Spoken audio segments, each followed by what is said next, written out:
Welcome back, Endgame community. I'm Pierre, here to break down waiver wire options at pitcher for week 5 now of the 2022 season.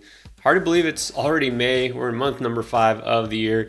But now that we've seen a few starts get under the belt of some of these starting pitchers, we can start to kind of figure out whether their first few outings were flukes or something to look into. A lot of these hot names have already been snatched off the waiver wire, but there's always value to be had. So let me go over some of the guys who are less than 50% roster, typically across fantasy leagues, that might be available to you. All right, let's start with a name that's starting to gain a lot of traction lately, especially when you have main event winner Phil Dussault tweeting about him, saying he's adding him everywhere. Then you have to pay attention. But this is somebody who's kind of known as Drew Rasmussen of the Tampa Bay Rays. Look, we know that Tampa Bay always produces quality pitching, a lot of times where you least expect it. Rasmussen is a guy who a lot of people weren't on because, well, he really didn't start a lot of games so far in his major league career. Last year, he was only toward the second half, really got into the rotation. Somebody who has good but not elite stuff, right? Somebody who kind of has to prove himself really for us to buy in. He's doing that so far. Look, he ended last year strong. This year, in 5 outings, he hasn't allowed more than 3 earned runs or 5 hits in an outing, and he's got a strong 21-5 strikeout to walk ratio. Good stuff. The only thing I'd say is just don't expect a ton of strikeouts. He's a good, source of strikeouts as far as what's available on waivers. As you'll see with some of the other pitchers I'll talk about, it's hard to find guys who are really going to strike out more than a batter per inning. Rasmussen looks like one of those really solid locks.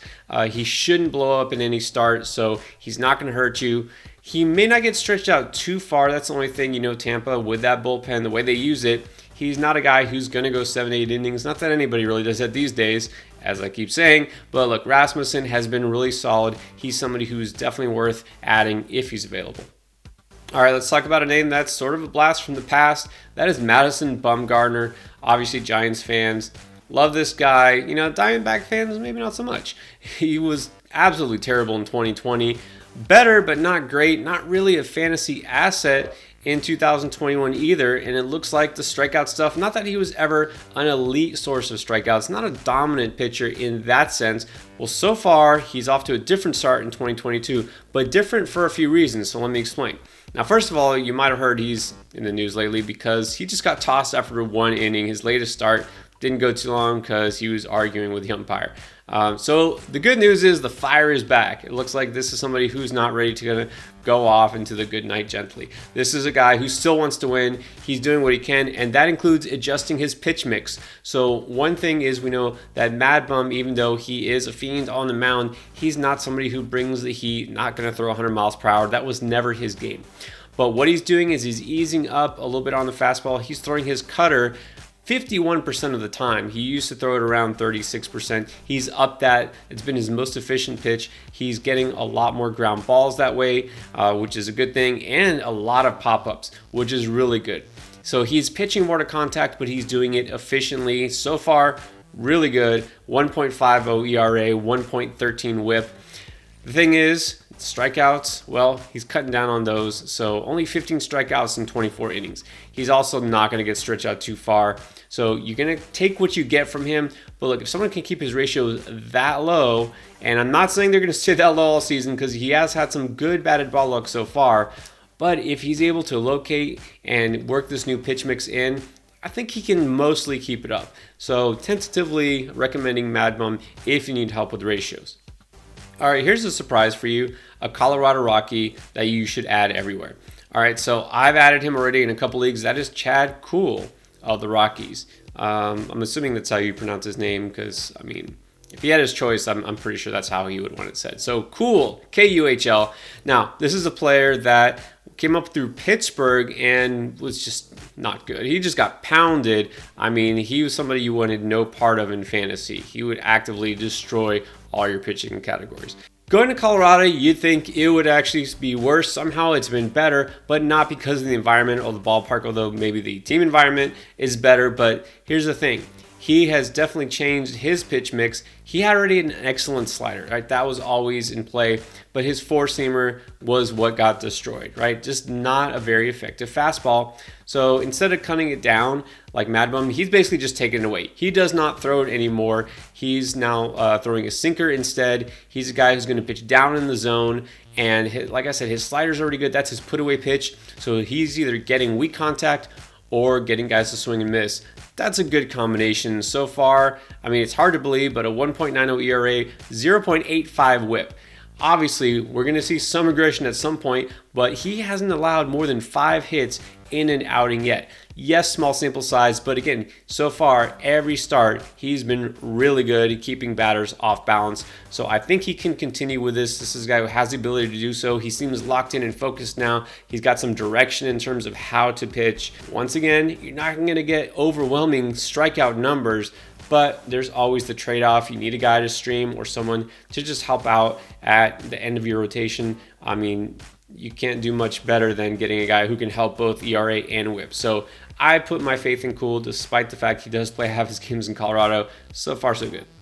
Next up is Taijuan Walker, guy that baseball fans know well, especially in New York. With the Mets, he was an all-star last year. This is somebody who put up great numbers in the first half and then just absolutely tanked in the second half and started this year on the IL. So this is someone who's had injuries throughout his career. I mean, coming up, he was a big name coming up through Seattle and didn't really pan out at first, moved to Arizona, and then just got, a whole season he missed due to injury. Right now, so far, he's come back and he's looked solid, like he didn't miss a beat. 7 scoreless innings across 2 outings in New York. We know what he's capable of based on last year. Same thing I've been saying about all the guys this week. It seems like you're not going to get the strikeout stuff, right? That's just not the type of pitcher he is, but we know what he's capable of. When he's on, he is on. He can definitely help both your ERA and your whip. So I would say with just a slight bit of hesitation, you can add Walker. Let's see how he does. If he looks healthy and strong, look, New York is a favorable place to pitch for pitchers, and that team is rolling right now, looking good. I know Mets fans don't want to jinx it, but Mets are looking good. Walker, we know what he can do. So if you have the space, 12-team or deeper league, go ahead and add him. Now, usually I like to recommend a closer or two, a prospective closer at least. Really don't have anybody on the radar this week, not that I would say I actually trust to lock down any saves. You know, things change all the time. But how about a guy who's a relief pitcher that isn't going to get many saves, if any, but you absolutely should be adding him? Maybe the best waiver wire ad of the week if he's available in your league. Right now, about 42% rostered. That is Michael King of the New York Yankees. Look, Aroldis Chapman, all that talk about, he's going to lose his job and what, he's fine, right? He's still a lockdown closer. Michael King has been better, though. This is a guy right now with a 40% strikeout rate. 40. Okay, and also his whiff rate, which is just a natural swing and miss stuff, 99th percentile. That's pretty good. So, King, what is he doing? Well, he's going to be that setup guy, middle reliever. So, again, not getting the saves. He's got 2 relief wins so far and 1 save that he picked up. But, man, even if you don't get that closer in waiting, I mean, it's possible, right? If Chapman comes back knocked around again, or if he gets injured, yeah, it's possible. But the thing is, King, just having that guy who can help you with those strikeouts, especially to offset some of those starters that I just talked about that aren't piling up those strikeouts, it is a lot of times worth having this relief pitcher who can help you across the board. So go ahead and add Michael King if he is available. And then here's this week's prospect stash, and that is Edward Cabrera of the Miami Marlins. This is a guy who is currently up to AAA for the Jacksonville Jumbo Shrimp. So Cabrera looks on the verge of rejoining the Marlins. Last year had a couple starts, just was bad, got knocked around. This year they're kind of slow playing him in. Not that there's a spot in the rotation either. Look, Marlins have a pretty good young rotation if you didn't notice. There isn't an opening right now, but he could join them at some point. He's at AAA, like I said. This is a guy who brings the heat, 97 mile per hour on his four-seam, 6'5", big arm.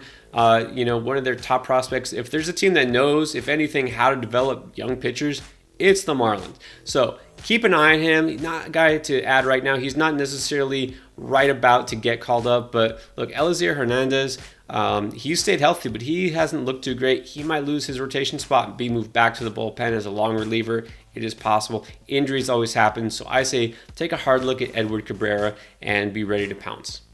All right, guys, that's it for Week 5 waiver wire pitchers. Also, check out the Hitter Edition here every single week to try to help you win at fantasy baseball and football. That's the end game.